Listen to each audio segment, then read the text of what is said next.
March 17, 1963, 7:23 a.m. Roosevelt Clement's hands weren't shaking. That was the tell.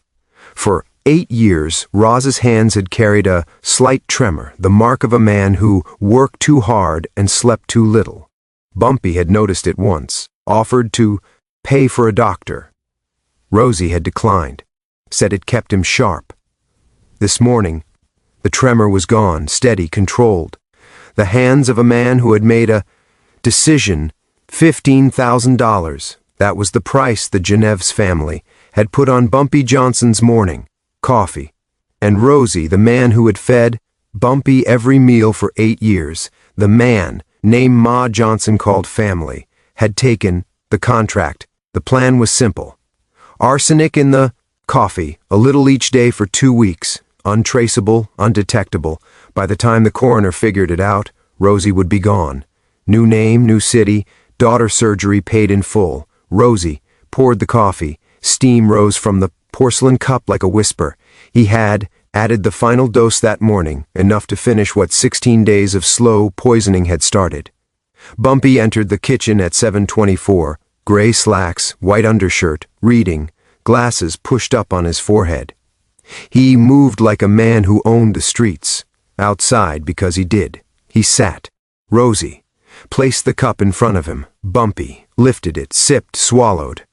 Rosie watched. Another sip, another swallow. Bumpy drained the cup slowly, methodically, the way he did everything. Nothing happened. No clutching at his chest, no gasping for air, no collapse. Bumpy set the empty cup down, looked at Rosie, and smiled. "You make it stronger today, Rosie." Rosie's throat tightened. "Just the usual, Mr. Johnson." Bumpy held out the cup for a refill. Rosie poured, his hands finally beginning to shake. Bumpy sipped the second cup. Then he, 5 years of loyalty, said 7 words that stopped Rose's cess. Heart cold. "Sylvius, this afternoon, bring the pot."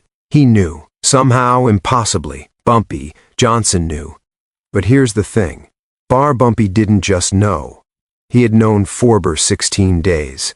Known every detail, every dollar amount, every promise Carmen B. Persico's people had whispered into Ross's desperate ear. The coffee pot had been switched 11 days ago. Rosie had been poisoning water. To understand how Bumpy turned a betrayal into a masterpiece of psychological warfare, you need to understand 2 things. Who Bumpy Johnson really was and why Roosevelt Clement was willing to kill the only man who had ever treated him like family. Harlem, 1963. Bumpy Johnson was 58 years old and had spent 4 decades building an empire that didn't look like one. He didn't own skyscrapers, didn't have his name on buildings. What he had was deeper. They policy banks that ran Harlem's numbers game answered to him. The after-hours joints on Lenox Avenue paid tribute. The barber shops, the funeral homes, the restaurants, all operated under his protection, his blessing, his rules. The Italians had tried to take Harlem 3 times. 3 times they'd failed. Not because Bumpy had more guns, because Bumpy had more eyes. Every corner boy, every waitress, every shoe shine man was a potential source. They all reported to Bumpy, not from fear, from respect. His brownstone on 127th Street was the nerve center of this invisible kingdom and the kitchen was its heart. A man's kitchen is closer than his bedroom. You let someone feed you, you let them hold your life. Rosie had held that life for 8 years. He had arrived in October 1955 carrying a borrowed suitcase and a letter from Ma's cousin in North Carolina. 41 years old, hands scarred from cotton burr work as a boy, kitchen work as a man. Heber had cooked for a judge in Raleigh, ABR college president in Atlanta. Both jobs ended badly. 1 death, 1 false accusation. He came north with nothing but skill and a daughter named Lucille Br. 9 years old, bright as new copper, born. With a heart that beat wrong. Mime Johnson interviewed him, watched him make an omelet. Economy, precision, no wasted motion. "You cook like you mean it," she told him. Only way I know, ma'am. She hired him. That afternoon, within a year, Rosie became invisible in the way only essential people become. There, before Bumpy woke, coffee percolating. There, when Bumpy returned at midnight, plate warming in the oven. He learned the rhythms, when to speak, when to vanish, when to leave a slice of sweet potato pie on the counter without being asked. Bumpy noticed. Bumpy always noticed. You never ask questions, Bumpy said. The offer that changed everything. One night, 3 years in, alone in the kitchen past midnight. Not my place, Mr. Johnson. Most people can't help themselves. They hear things in this house. They get curious. Rosie kept drawing the dish in his hands. Curiosity is for people who don't know their purpose. I know mine. Bumpy studied him. Silence stretched. Then he nodded once and left. The next morning, Bumpy increased Roz's salary by 40%. Never explained why, but Rosie understood. He had passed a test he didn't know he was taking. 8 years of trust, 8 years of loyalty. Then Lucille turned 17 and everything changed. The heart condition that had shadowed Lucille's childhood had worsened with age. The doctors in Harlem did what they could. Not enough. The specialists at Johns Hopkins could do more, but more cost money. $12,000 for the surgery, $3,000 for recovery, $15,000. A sum so large it might as well have been the moon. Rosie had saved almost $2,000 in 8 years, a coffee tin beneath his mattress. At that rate, Lucille would be dead before he reached half the amount. He never asked Bumpy for help, pride perhaps, or the knowledge that a man in Bumpy's position received 100 requests a day. But someone else had been watching, someone who understood hat desperation, properly cultivated, could be sharper than any knife. 4 weeks before the poisoning, Thursday evening, February, Rosie left the pharmacy on 135th Street. Lucille's heart medication in a small paper bag. The evening was cold, the bar kind that settles into old buildings and old men alike. Mr. Clement, black Cadillac at the curb, bar engine idling, windows dark, the rear door opened. Danny Manuso stepped out. White, mid-40s, shark-skin suit, the color of wet concrete, gold pinky ring catching the streetlight. He smelled like pomade and money. Do I know you? Rosie asked. You don't, but I know you. The smile didn't reach his eyes. 5 minutes? Hear me out. What's 5 minutes between reasonable men? I'm not interested in Lucille Clement. 17 congenital heart defect. Needs surgery the power of being watched at Johns Hopkins. 12,000 for the procedure, 3 for recovery. Danny tilted his head. You've got maybe 2,000 saved. That's not a savings account, Mr. Clement. That's a countdown to a funeral.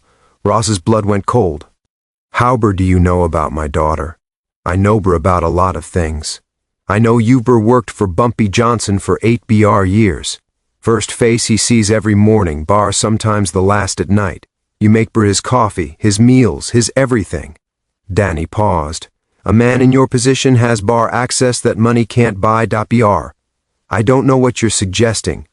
I'm suggesting you save your daughter's life. Danny reached into his coat, pulled out an envelope, thick, white, heavy with possibility. $15,000. 5 now, 10 when it's done. When what's done? Danny smiled. Arsenic works beer best. Odorless, tasteless, small amounts over 2 weeks. Looks like natural causes. By the time anyone suspects, you're in Baltimore watching Lucille wake up from surgery. Asking me to murder him. I'm asking you to be a father. There's a difference. Danny pressed the envelope into Rosie's hands. Eve. Rye man has a price. Yours just happens to be love. That's nothing to be ashamed of. Rosie stared at the envelope. $5,000, more money than he'd held in his life. His mind showed him Lucille's face, pale, against her pillow, breathing shallow, eyes dimming by the month. The coffee tin $2,000, 8 years of saving. Not enough. Never enough. How would it work? He heard himself ask. Danny's smile finally reached his eyes. Here's what Danny Mancuso didn't know, what the Genevese family never understood about Harlem. Every whisper reaches Bumpy's ears, every secret finds its way home. The neighborhood wasn't just territory, it was a living, breathing network, and networks talk. 2 weeks before the first dose of arsenic touched Bumpy's coffee, Dr. Reginald Hayes, Bumpy's personal physician, paid an unscheduled visit to the brownstone. I heard something troubling, the doctor said, settling into the chair across from Bumpy's desk. A pharmacist, 60 seconds in Harlem, on 138th Samuel Vine.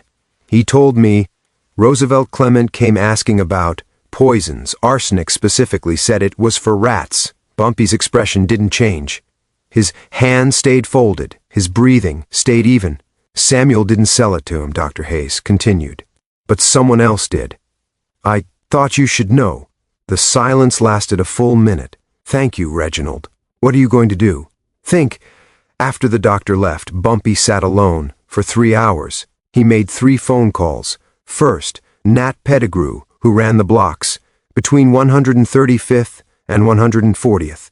Find out where Rosie bought arsenic, not 138th. Check the Bronx. Second, Mame visiting her sister in Brooklyn. I love you, nothing else. Third, Juno Brown, his lieutenant since the Dutch Schultz Wars. We have a problem in my kitchen. Come, tonight, back door, midnight. When Juno arrived, Bumpy explained everything. The arsenic Rosie, 8 years of trust rotting from the inside. You wa. NT me to handle it? Juno's meaning was clear. No. Bumpy shook his head. Death is easy. Any fool with a gun can kill a man. I want something else, something that teaches. What did you have in mind? Bumpy told him. When he finished, Juno exhaled heavily. That's cold, Bumpy. Even for you. The Italians sent a snake into my garden, but snakes don't know. The garden always knows. 1 week before the confrontation, the preparation, Juno purchased 2 identical percolators from a shop in Queens. Same make, same model. He spent 3 days aging them, coffee stains, minor scratches, until they were indistinguishable from the original. The switch happened on a Sunday night while Rosie was home with Lucille. Juno entered through the back, why the Mafia never tried again, swapped the percolators and took the original to a safe location. From that moment forward, Rosie was poisoning nothing. Each morning, Juno arrived at 5 a.m. and prepared Bumpy's real coffee in the hidden percolator. By the time Rosie arrived at 6, Bumpy had already had his first cup. For 16 days, Rosie watched Bumpy drink from the poisoned pot, waited for symptoms that would never come. His confusion deepened, his nerves frayed. Bumpy watched him unravel, said nothing, gave nothing away. Then on March 15th, Bumpy made his move. Sunday brunch at Sylvia's, he announced, at dinner. I want the whole community, there, 80, 90 people, everyone who matters. What's the occasion, May asked. No, occasion. Just time for Harlem to remember who we are. Bumpy looked toward the kitchen. Rosie, I want you there, front and center. Bring that coffee pot. Time everyone sees who feeds this family. Roz's blood turned to ice. I'd be honored, Mr. Johnson. Good. Bumpy returned to his meal. I'm counting on you. March 17th, 1963. 1:15 p.m. Sylvia's restaurant. 85 people, white, tablecloths, fried chicken and collarded greens. The smell of Unday in Harlem. Councilman Dawkins sat near the window. 3 policy bankers occupied the corner. Booth, the owner of Manhattan's largest Negro funeral home. 2 jazz musicians, whose names were known downtown. A city inspector whose palms had been greased so often they were practically polished. All of them gathered, eating, laughing, unaware of what was coming. Bumpy sat at the center table, Mame at his right empty chair at his left. Rosie stood near the kitchen door, holding the percolator he'd brought from the brownstone, the pot he'd been poisoning for 16 days. Bumpy rose. The room fell silent. "Ladies and gentlemen, thank you for joining us. Harlem is more than a neighborhood. It's a family, and families gather to break bread." He paused. "Today I want to recognize someone who doesn't get recognized enough. Someone who has fed me for 8 years, every morning, every evening, every meal that matters." He turned toward the kitchen door. "Rosie, come here." Rosie walked forward. The percolator felt like it weighed 100 lb, 85 people in this room. Bumpy continued, hand on Rosie's shoulder. 85 witnesses to what loyalty looks like. Rosie Clement is family. Scattered applause.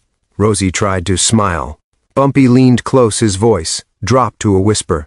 "You made this batch yourself, didn't you?" This morning, same as always. Roz's mouth went dry. "Yes, Mr. Johnson, good." The hand tightened on his shoulder. "Then you won't mind making me a cup right here, right now, in front of everyone." The room watched 85 pairs of eyes. "Mr. Johnson, I pour Rosie." Rosie poured. His hands shook violently, coffee splashed.